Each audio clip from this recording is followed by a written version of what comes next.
अस्सलामुअलैकुम वरहमतुल्लाहि वबरकातुहू। हिंदी की कक्षा में आप सभी का स्वागत है। तो छात्रों, आप सभी को पता है कि हिंदी एक सरल भाषा है। किसी भी भाषा को समझने के लिए उसके व्याकरण को समझना बहुत जरूरी है। तो व्याकरण समझने और सही रचना करने के लिए हमें शब्द को भी समझना चाहिए। शब्द हिंदी में कैसे बनते हैं आप सभी जानते हैं। शब्द वर्णों से बनते हैं और वर्ण कैसे बनते हैं आइए आज हम देखते हैं। किसी भी वर्ण को बनने के लिए दो चीजों की जरूरत होती है, एक व्यंजन और एक स्वर। कोई भी हिंदी का वर्ण स्वर के बगैर अधूरा होता है। तो जब अधूरे व्यंजन में स्वर मिलता है तो वो एक वर्ण बनता है।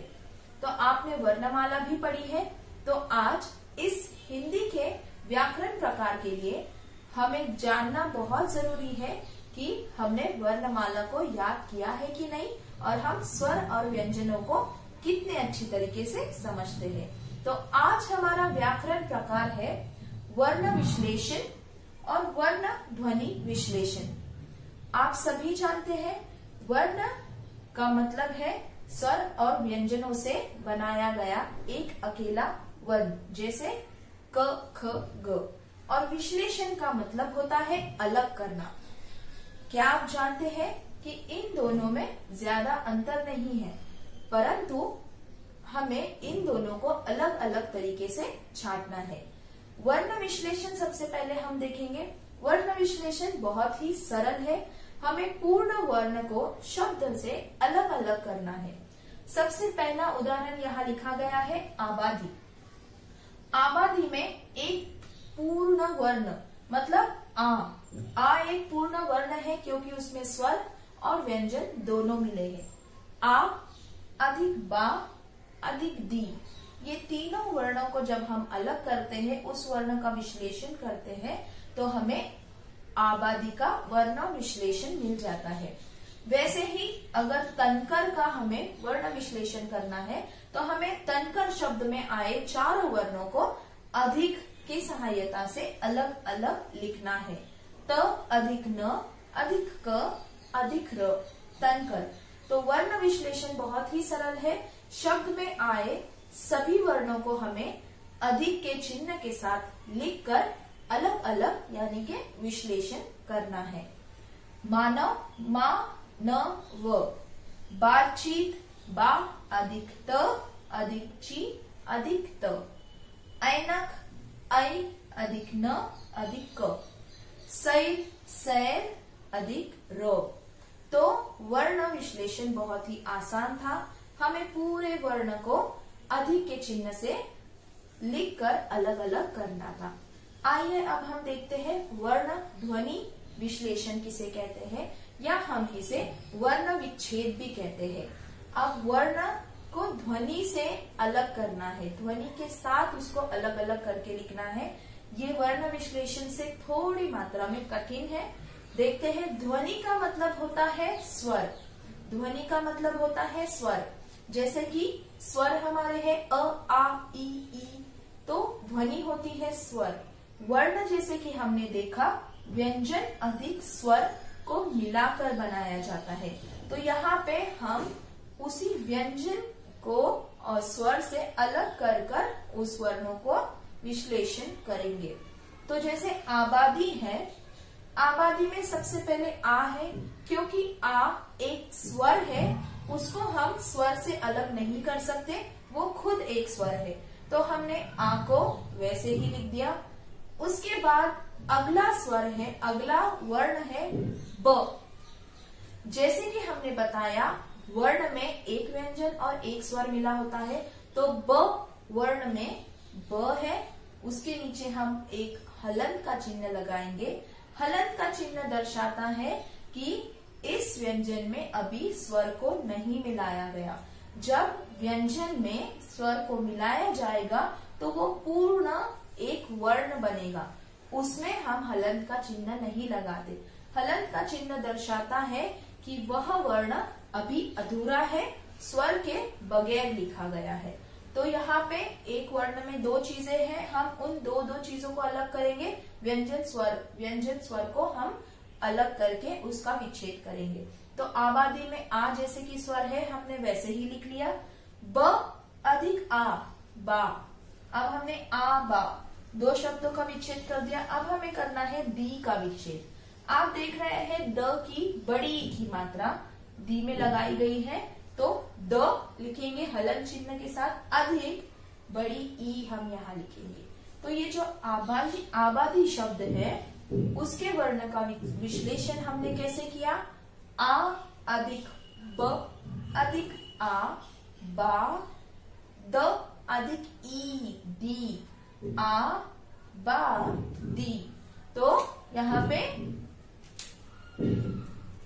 3 चीजें लगी। आ हमने ऐसे ही लिख दिया, ब अधिक आ, बा, द अधिक ई, दी, आ, बा, दी। आइए अगले उदाहरण को समझने की कोशिश करते हैं। तनकर शब्द है तनकर। तो आप देखते हैं कि तनकर शब्द का ध्वनि विश्लेषण क्या है। सबसे पहले है त, अधूरा व्यंजन, उसमें हमने स्वर मिलाया अ, त। तो अब ये पूरा हो गया। त न अधिक अ, न, क अधिक अ, क, त न क, र अधिक अ, र। तनकर व्यंजन अधिक स्वर एक वर्ण होता है। व्यंजन अधिक स्वर एक वर्ण होता है। त न क र। वैसे ही हम करेंगे मानव का वर्ण ध्वनि विश्लेषण। म अधिक आ, माँ में क्या आवाज आ रही है? आ का स्वर आता है। माँ में आखिर में आ का स्वर आता है, तो म अधिक आ का स्वर हो जाता है माँ। उसके बाद न, मा न। जब हम न बोलते हैं तो आखिर में आवाज हमें अ की सुनाई देती है। न में अ का स्वर आता है, तो न अधिक अ, मा न। अब हमको व लिखना है, तो जब हम व कहते हैं तो हमें अ का स्वर आता है, व अधिक अ, मा न व। हमें सिर्फ उस वर्ण में देखना है कि कौन सी आवाज, कौन सी ध्वनि, कौन सा स्वर है।